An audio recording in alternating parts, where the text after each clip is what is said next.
unimpeachable alibi thanks to Madame Redfern. Christine Redfern. On the face of it, the most likely suspect? The jealousy for her is the most immediate and intense. Yet she too would seem to have the unimpeachable alibi, according to Mademoiselle Marshall. Patrick Redfern. Again, an obsession that Elena Marshall has decided to end? The lover sperm? Yet where is the opportunity? His movements are witnessed by many, including myself, until he set off in the rowboat with Mademoiselle Brewster. Voila, there we have it then. Barring new evidence against any of those we have eliminated, there are 12 suspects. Some would seem to have no motive, others no opportunity. But at this stage, we must keep our minds open to all possibilities. You agree? Absolutely. Then when you are ready, we will return to Seadrift Island. It is late in the afternoon. In only hours, the truth will reveal itself and the killer will face the ultimate court.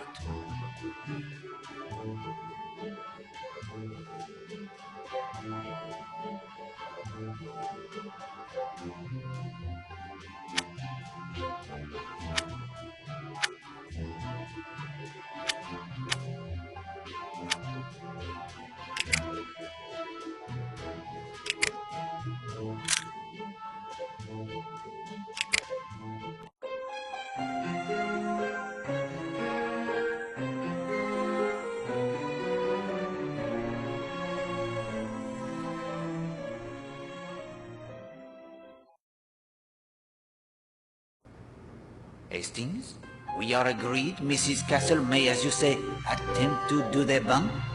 It would be wise to make sure she does not destroy the evidence against her. Time for a raid on the safe?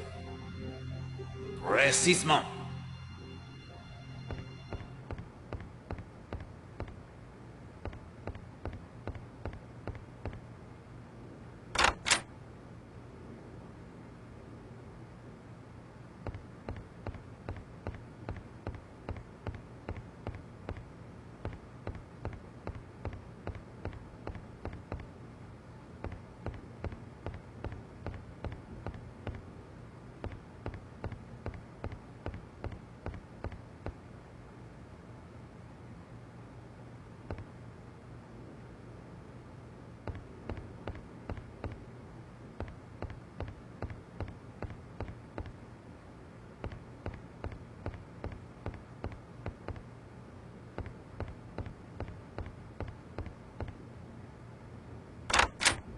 I think now would be an excellent time to remove the contents of their safe.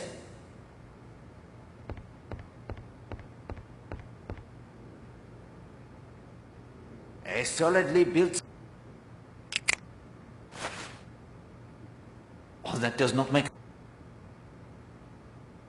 Oh, that is not such a good idea. I confess that your logic...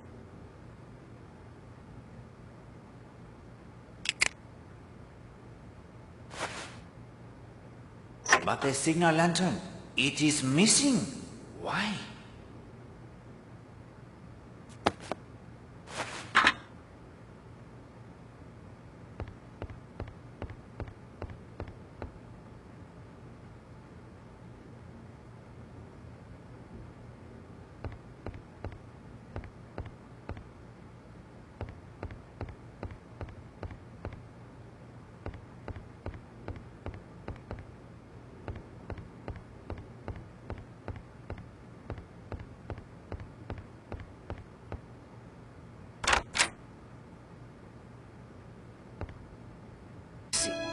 Then ask what time is it as you prepare to go into the sea once more.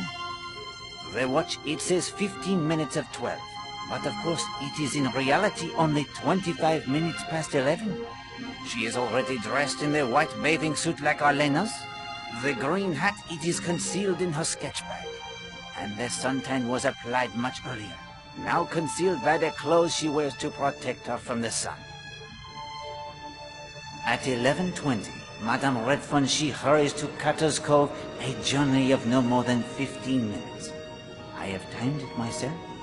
She finds Alena unconscious from the drugged coffee and pulls her into the cave. It could not have been easy. She spilled the coffee.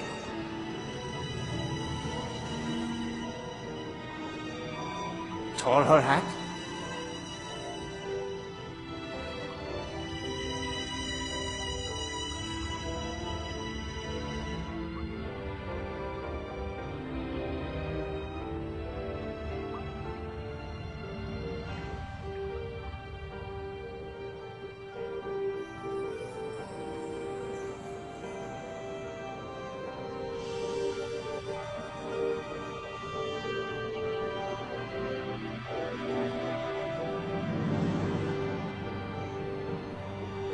She has but a few moments to dab herself with Alena's perfume and compose herself before the rowboat with Patrick Redfern at the oars and Emily Brewster in the bow rounds the headland into Cutter's Cove.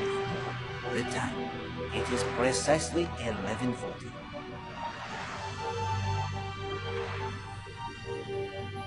You have no proof of any of that. Why would she do such a thing? She loves you, Monsieur Redfern, as you love her. Have I not agreed it is so? Mr. Poirot, you're saying that the woman I saw lying there was Christine Redfern and not Alena Marshall? Oui bien. A little play artfully contrived for your benefit.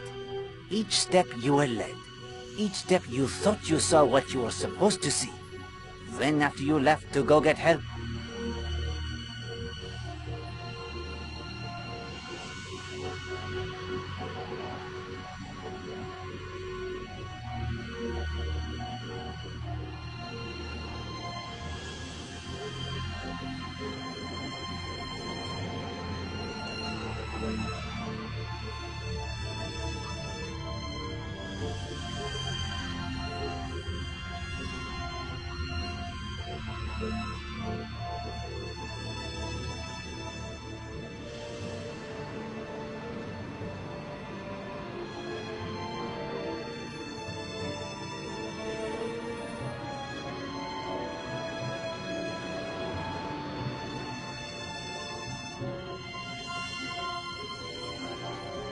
and then the real murder occurs.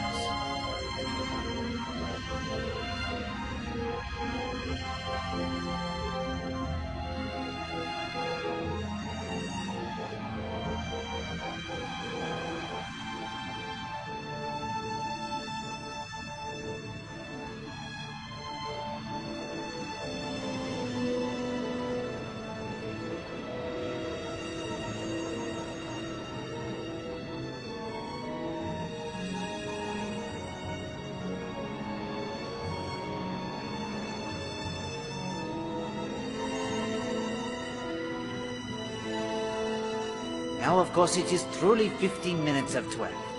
Madame Marshall has the time to wash away the artificial tan, change his clothes, and arrive for her tennis rendezvous.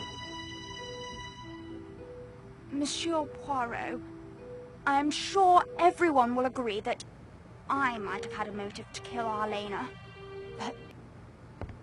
Oh, Monsieur Redfern, may I impose upon you again? Of course, Monsieur Poirot. My nerves are a bit steadier now.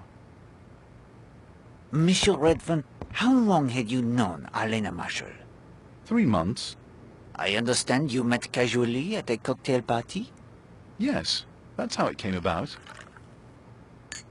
Captain Marshall tells me that you and his wife did not know each other well. That's not exactly true. I saw a fair amount of her one way and another. Was your wife aware of your friendship with Madame Marshall? I believe I mentioned to my wife I'd met her. But she did not know how often you were seeing her? Perhaps not. Did you arrange to meet Madame Marshall here? I suppose it's no good my fencing with you now. I was crazy about the woman. Mad. Infatuated. Anything you like. She wanted me to come down here. Well, I would have agreed to any mortal thing she liked. Did Madame Marshall return your regard? She pretended to. But I think she was one of those women who lose interest in a man once they've got him body and soul. See here, I've told you the truth. But how much of this has got to be made public? If it all comes out, it's going to be pretty rough on my wife. I know. I may sound like the worst kind of hypocrite. But the real truth is, I cared deeply for my wife. The other? It was a madness. Kind of idiotic fool thing men do. But Christine is different. She's real. Badly as I've treated her, I've known all along that she was the person who really counted. I wish I could make you believe that. But I do believe it, monsieur. Have no doubt that I do believe it. Was Madame Marshall afraid if her husband learned the truth? She was a bit nervous, yes.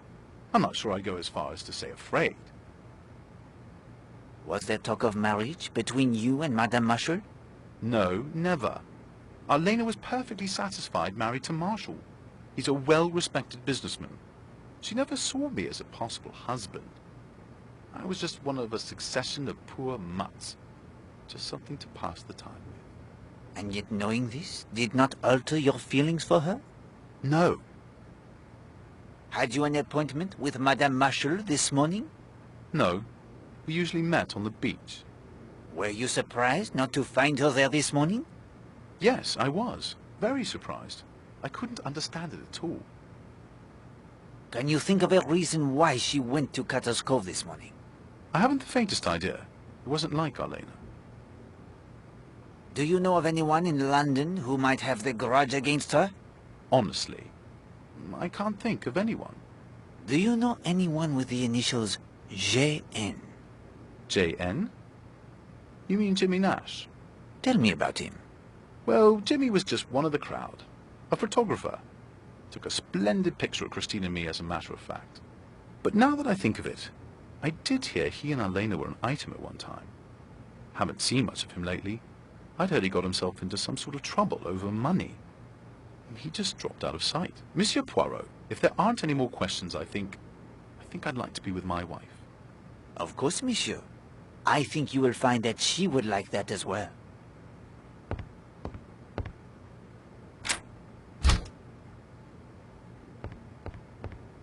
Afternoon, sir. Care for a cocktail? No, I thank you, Henry. May I inquire of your movements this morning? Seeing to my duties as usual, sir. Cleaning up in here, checking stock, helping make the dining room ready for lunch. Mrs. Castle can vouch for me. Merci.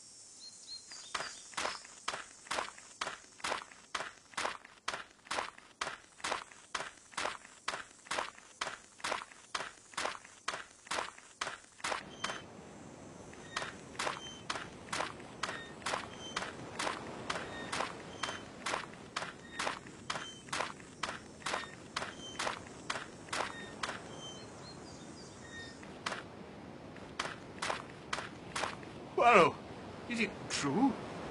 Is she dead? It is true, Monsieur Lane. You remember our conversation yesterday about the reality of evil? Colonel Weston has put me in charge of the investigation. There are some questions I therefore must put to you. I understand. Will you tell me of your movements today? Willingly. Well, thanks to you, I spent a delightful day hiking over to St. Patrick in the Coombe. Started off round 8. The church is about 7 miles from here. A very pleasant walk up and down the Devon hills and valleys. I ate those sandwiches in a spinney. I visited the church.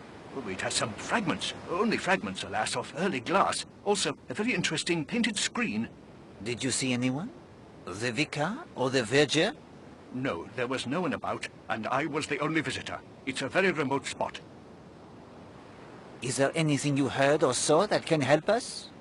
All I can tell you is this, that I knew, as soon as I saw her, that Arlena Marshall was a focus of evil. She was evil. Since Eve, woman has been man's downfall. She can drag him down to the level of the beast. Arlena Marshall was a woman such as Jezebel and Aholibah. Now she has been struck down in her wickedness. No, not struck down. Strangled. strangled Monsieur Lane by a pair of all too human hands. Monsieur Lane, why were you forced to leave your church in Brixham? I told you.